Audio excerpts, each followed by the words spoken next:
Shalom and welcome to Practical Spirituality. Today is about faking it. Everybody's faking it.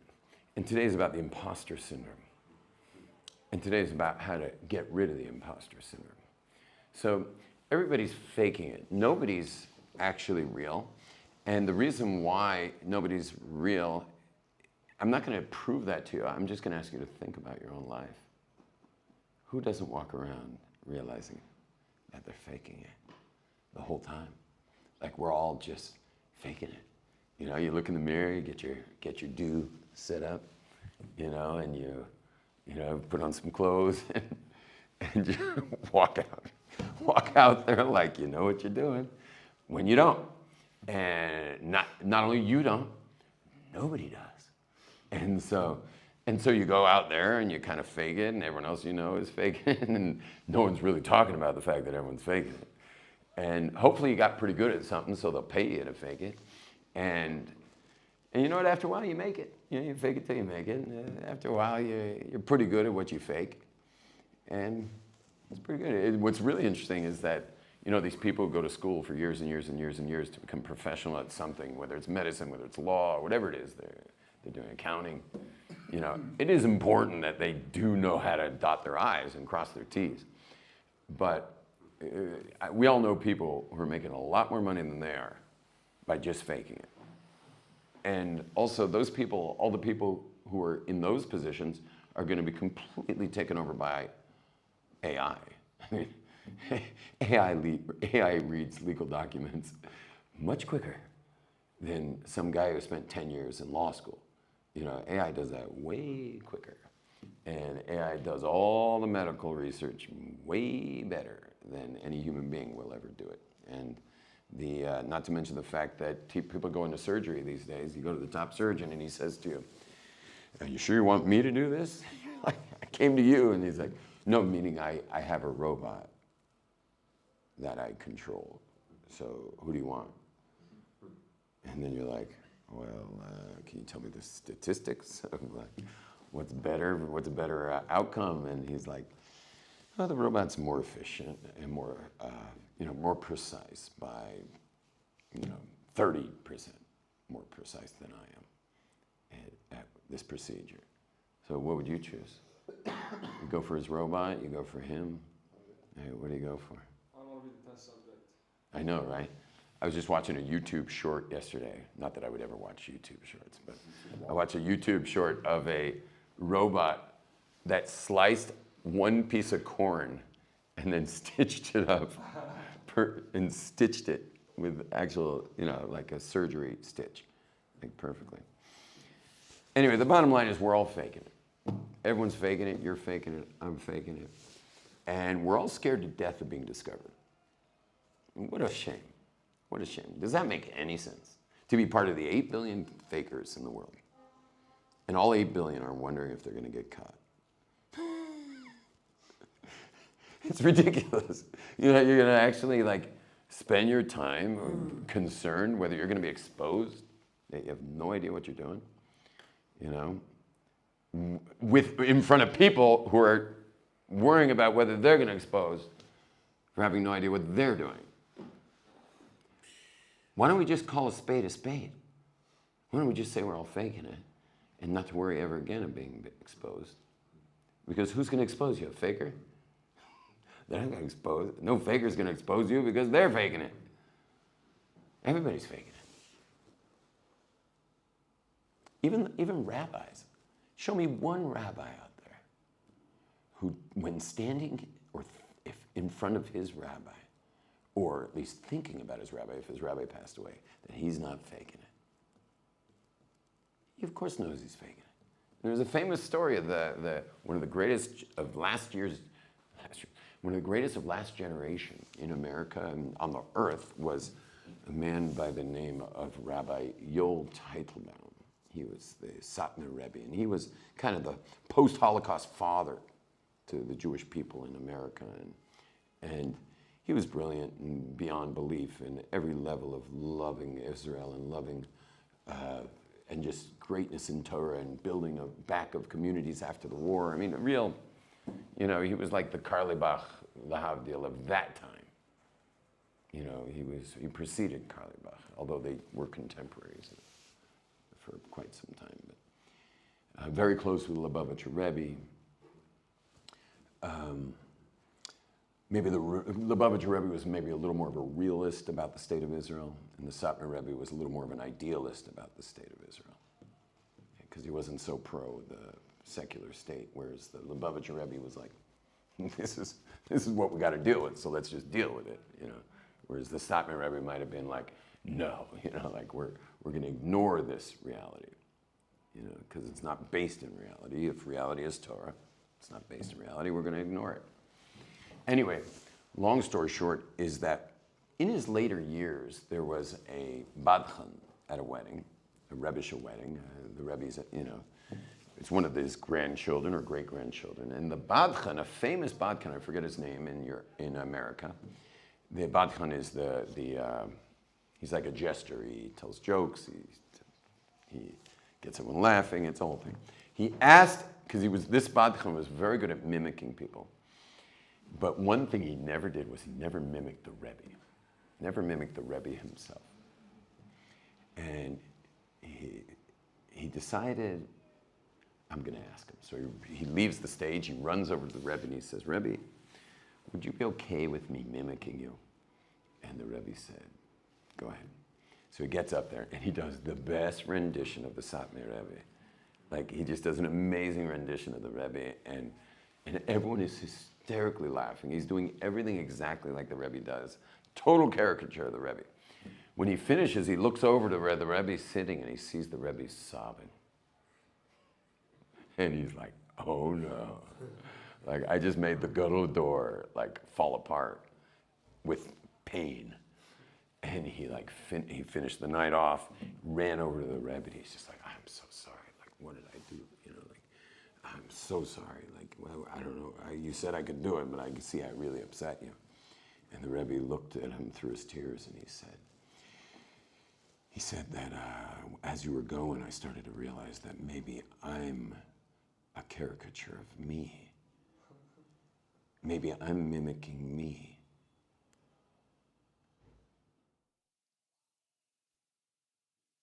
We're all faking it, man. And you're mimicking you every day. Waiting for someone to expose you.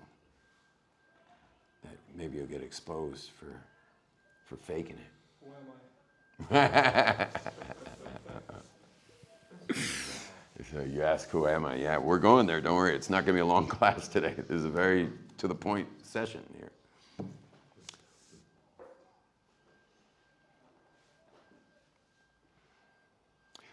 And so this is called the imposter syndrome. The imposter syndrome is that you don't deserve to be where you've come to.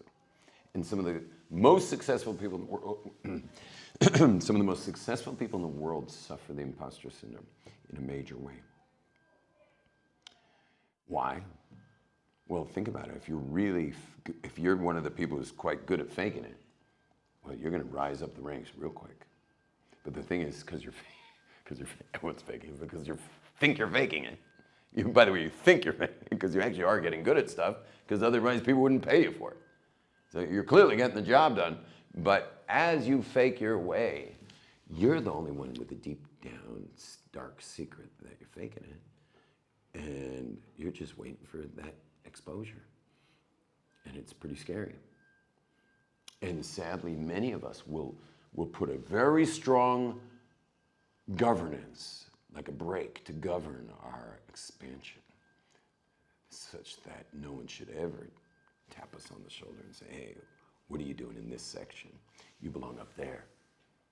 You belong in the cheap seats. You understand that? How much are you actually governing your expansion as a human being? How much are you curtailing it? How much are you driving down the street faking it with no one knowing that your left foot has snuck around to the brake? You know, the brake's for the right foot. Right foot's gas and brakes. But your left foot snuck around and it's just feathering the brake the whole time. Keep yourself somewhat within the realm of safety. You don't want to get exposed. And you certainly don't want to expose too big, because if you're too big, then it's going to implode, so don't get too big.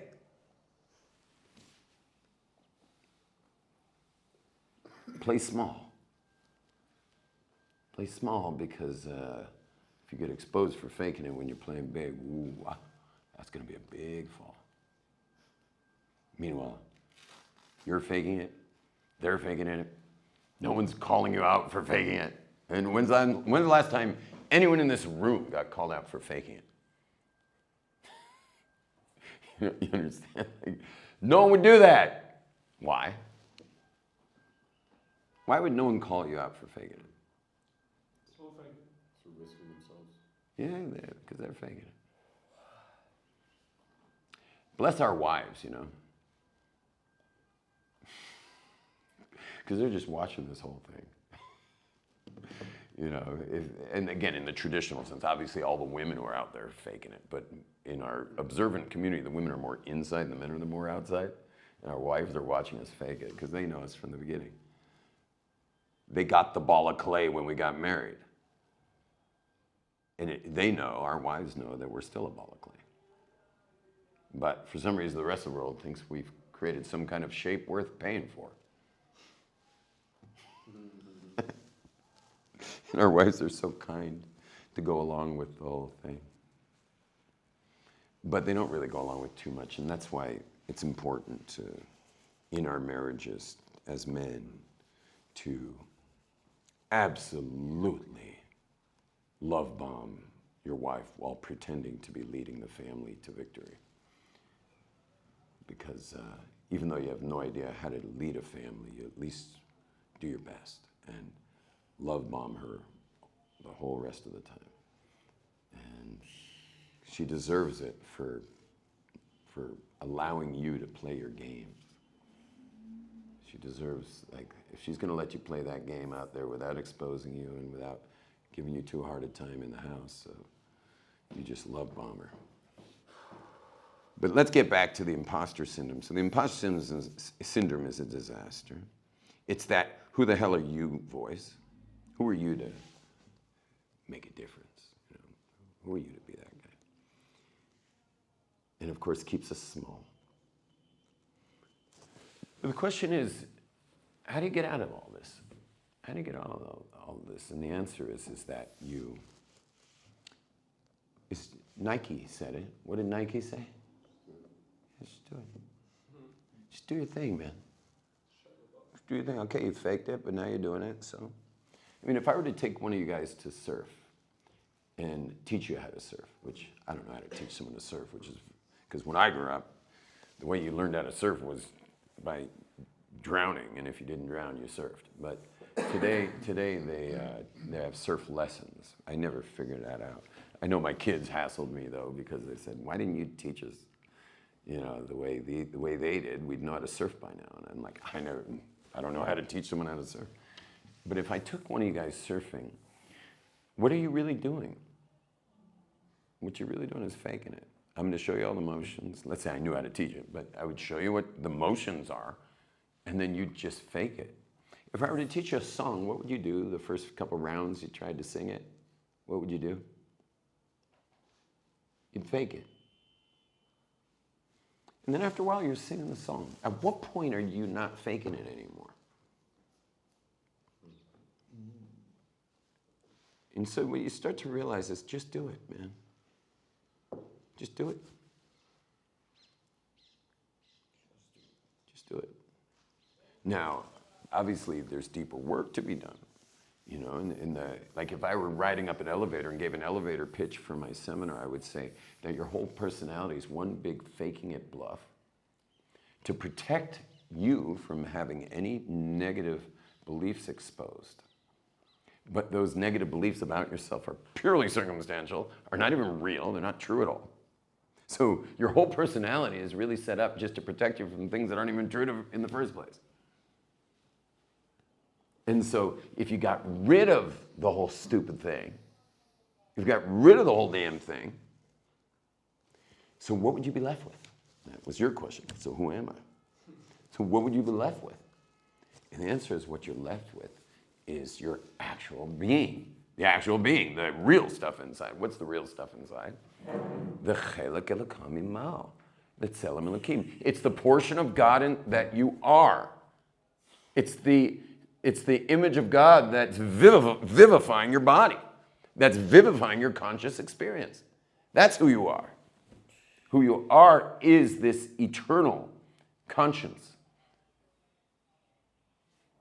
Meaning this eternal consciousness that you're experiencing is who you are. What you do with your body, what you do with your personality, all those different moves, that's what you fake. But who you are is eternal.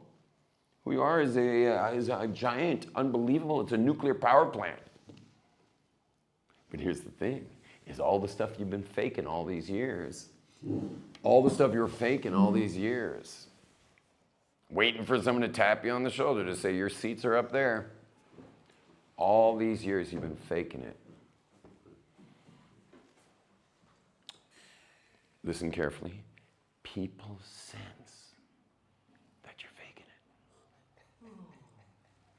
it. They're faking it too. But people sense you're faking it. And you want to know something? Have you ever noticed there's like a class of very wealthy business people that no one seems to be able to break into? You guys ever notice that? There's like a class of business people, like the high-end business people, like the Range Rover guys. It's hard to break into their class, you know, and it's hard to break into that scene. You know why? Why can't you just break in? Just head on in there, man. Fake it till you make it. You're faking everything else. Why can't you fake that? Why can't you fake it? They fake their way in there. Why can't you? And the answer is because the people who rise into these mega wealth positions are animals. What do I mean by animals? What I mean by that is they are extremely instinctual. They're extremely instinctual. They have killer instincts. And people with killer instincts smell stuff a mile away. They smell it. And what happens is they have a combination of killer instincts, good fortune. They also have very high IQs, even though all they care about really is, you know, making money. You know, they try to teach them Hishtaf Chutz Nefesh. They just be like, what are you talking about? You know, they're like, and certainly you try to teach them the Talmud Bavli, they're just going to be uninterested, you know. They're brilliant, but brilliant in the instinctual way, in the body way, in the understanding the markets, understanding the structure of a business, of a aspect of the economy, real estate or something. The stock market movements and stuff. Usually not very educated. A lot of these guys, super brilliant, not a lot of time in the classroom.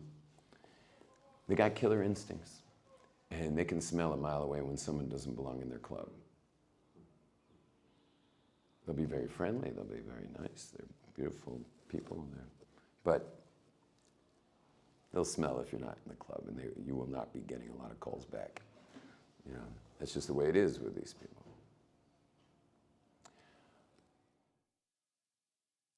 What I want to share with you is that people, not only do you hold yourself back, but people smell that when you're doing your thing, it's not clean.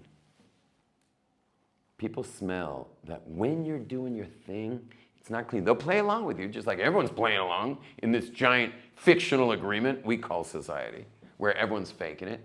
Everyone's faking it, you're faking it, I'm faking it, we're all faking it. And everyone will play along with the game. However,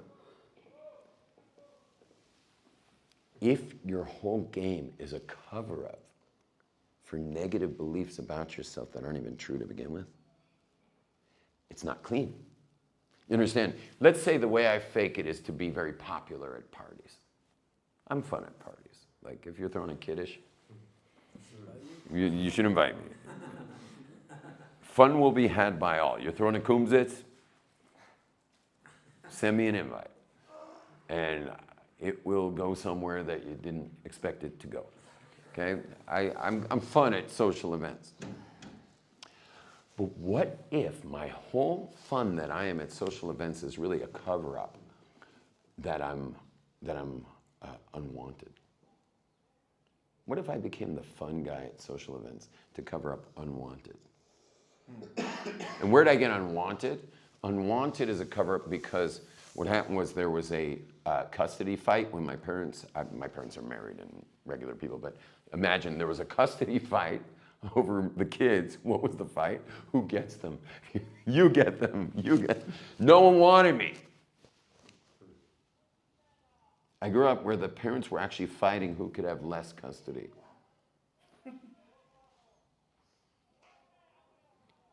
I mean, there are people like this.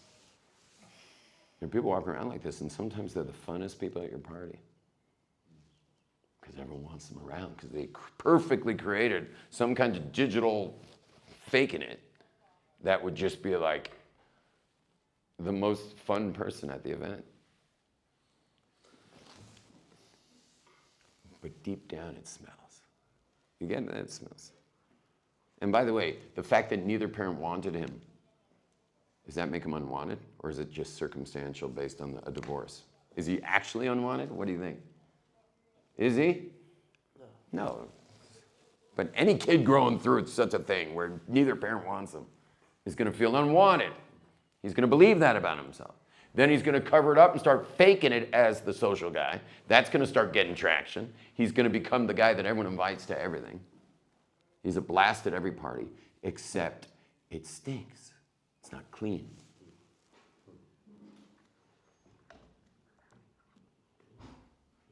And what we do at the Possible You is we clean out the whole damn thing, and then you go do your thing. So if it's the party, do the party. If you're a guitar player, do the guitar player. If you're a Talmid Chacham, well, start teaching shirim in Torah. If it's business the way you fake it, if that was your move, was becoming the rich guy, go make some money, man, because now you're clean. And guess what? Now that you're clean, the Range Rover drivers will smell you and say, roses. This guy's with us. This guy's with us. Bam. Just like that. I just had a guy who's always wanted to be friends with a very wealthy guy who owns a building in Jerusalem with a big pool. And this friend of mine, he doesn't want much from the wealthy guy. What he really wants is access to the pool because he loves swimming. And but this guy, this big building owner guy, who loves swimming too, is just unapproachable. And he smells this guy. He smells this guy in his shul a mile away. Then he's like the last person he would ever invite to come swim in his pool. He doesn't want him in the building. He doesn't want to see this guy. Anyway, this guy did the Possible You, cleaned up all his stupid garbage, which means nothing. And he just walked up last week to the guy in shul. He says to him, I heard you love swimming. And the guy's like, yeah, I love swimming. He's like, well, I also love swimming. Bet you I could beat you in a race. That's all he said to him. Mm-hmm. And the guy's like, you're on. Here's the code to get into the pool from behind the building. I'll see him Friday. And he went with him on Friday. He went Friday, went to this beautiful pool in this big building, and like wiped the owner of the building clean on the pool. Like he just mamish beat him. And the owner of the pool just said, like, do you think you could teach me a little bit? What you did? And he says, yeah, I'm sure. He says, so why don't we swim every Friday together? Just like that. He went from the least shaykh guy, and by the way, I happen to know the guy. I would have told him to like wait a year before you approach him, like develop your clean energy for a few months first. He just went straight for it. He didn't ask me, by the way. He didn't ask me. But the point is, let's go back just to wrap it up. Everybody's faking it, including everyone you're worried about exposing you. No one's going to expose you because they're faking it too. You spend your life keeping yourself small because what if someone were to expose you? So it's much better to fall from a small place than a high place. Meanwhile, no one's exposing you. All you're doing is walking around with an imposter syndrome, thinking any minute you could get exposed. Not true at all. Underneath all this fake is negative beliefs, which are also not true, purely circumstantial, like the story I told about the divorce. the things you do now that you got good at faking, well, do it, man. You see, everyone's doing their thing. The guitar player's doing his thing. The rabbi's doing his thing. The business is doing his thing. But you know what happens? If you don't get this clear, your thing's doing you. You don't do your thing does you. And it smells. People can smell that their thing's doing them. You can tell if the guitar player's giving a concert or taking it. You can tell if the rabbi's giving a class or taking the class. But the thing stays the same. Thing stays the same. You got good at it. So I should still invite you to the party. What? I should still invite you to the party. Hell yeah. Oh yeah, once you're doing your thing, but now you're doing your thing clean. Do your thing, but do your thing clean. Because in the end, just do it. Just do it. Stop with all the stupid,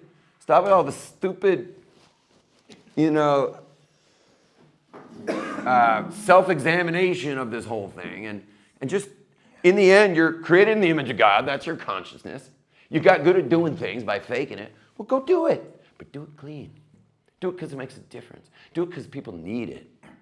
Should you do it on Do it as an act of service. Do it as a give instead of a take. Just do it. Do it.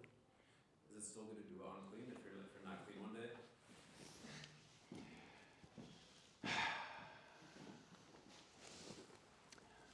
Please subscribe, click a like or whatever, all those things, the bell.